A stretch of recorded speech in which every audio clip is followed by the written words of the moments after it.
Good evening all student. बेटा science में आपका चल रहा था परमाणु संरचना। परमाणु संरचना मैंने पिछले टर्म पे शुरू कराया था। आज परमाणु संरचना पे बेसिक चीज़ जो आपकी करानी है मुझे। परमाणु संरचना जो है वो तीन चीज़ों से मिलकर बनी होती है।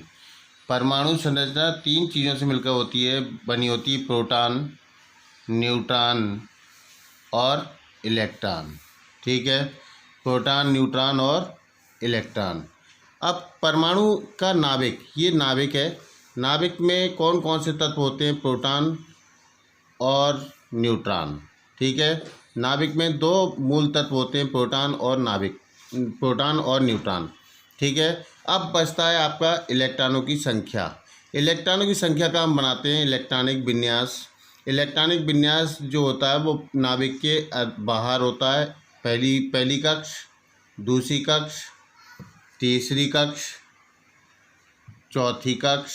ये आपकी क्या है? कक्षाएं। यानी पहली कक्ष, दूसरी कक्ष, तीसरी कक्ष, चौथी कक्ष। ठीक है, अब किसी भी बोर-वरी के यानी किसी भी कक्ष में इलेक्ट्रॉनों की संख्या हम कैसे निकालते हैं? बोर-वरी के नियम से निकालते हैं। किससे निकालते हैं बेटा? बोर-वरी का नियम।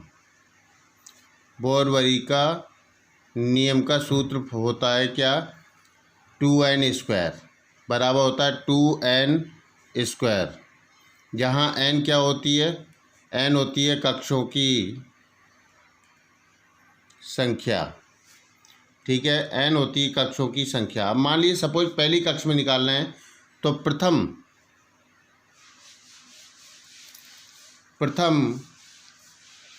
कक्ष में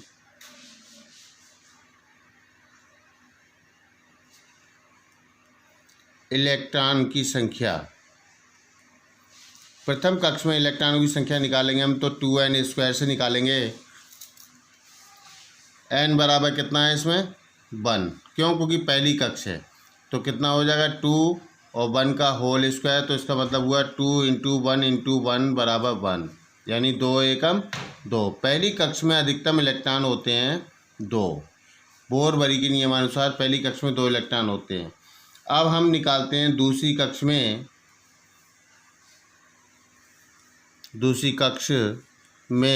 इलेक्ट्रॉनों की संख्या बराबर 2n²। अब हम रखेंगे n बराबर 2, क्यों? क्योंकि दूसरी कक्ष है।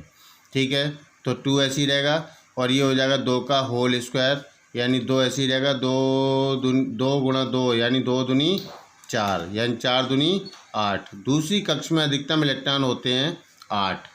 अब तीसरी कक्ष में हम जब निकालेंगे, तीसरी कक्ष में इलेक्ट्रॉनों की संख्या बराबर 2n²। अब हम रखेंगे n बराबर 3।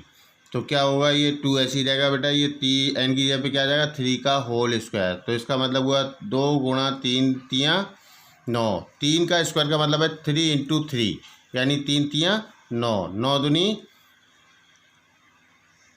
9 दूनी कितना होता है बेटा? 18। तो तीसरी कक्ष में इलेक्ट्रॉन कितने होते हैं? अधिकतम 18। अब हम निकालते हैं चौथी कक्ष में। चौथी कक्ष में इलेक्ट्रॉनों की संख्या बराबर 2n², जिसमें n बराबर अब कितना रखेंगे? 4। तो 2 ऐसे ही रहेगा, ये हो जाएगा 4 का होल स्क्वायर, यानी 2 ऐसे ही रहेगा। 4 का होल स्क्वायर का मतलब है 4 × 4, यानी 4 चौक 16। तो 16 दूनी 32, यानी चौथी कक्ष में बोर-वरी के नियमानुसार चौथी कक्ष में कितने इलेक्ट्रॉन होते हैं?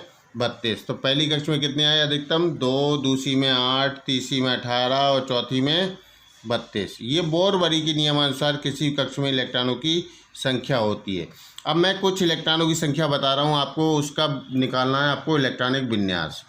अब मान लीजिए सपोज इलेक्ट्रॉनों की संख्या जो है वो आपकी है 7, 11, 19, 24, 29।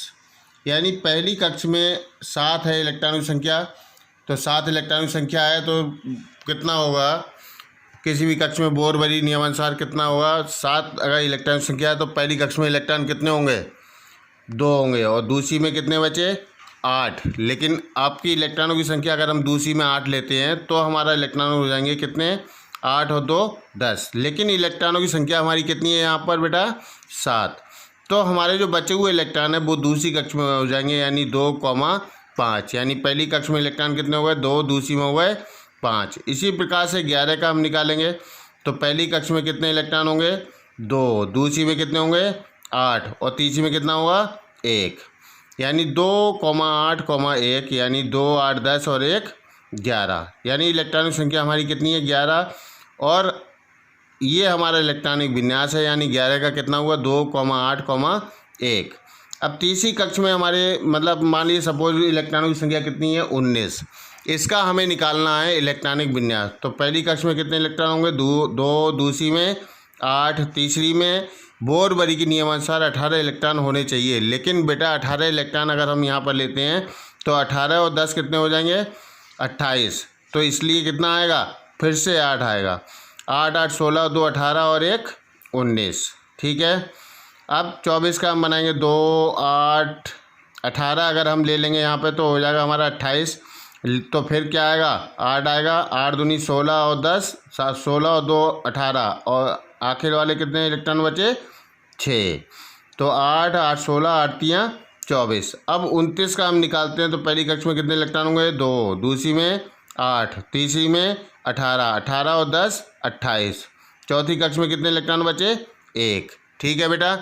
इतना आपको समझ में आ गया ढंग से। इसी तरीके से आपको इस फार्मूले की 2-2, 3-3 बार प्रैक्टिस करनी है और परमाणु संरचना आपको तभी समझ में आएगी बेटा जब आप इसको ढंग से सीख लेंगे, ठीक है बेटे। नेक्स्ट टर्न पर मैं इससे आगे कराऊंगा आपको।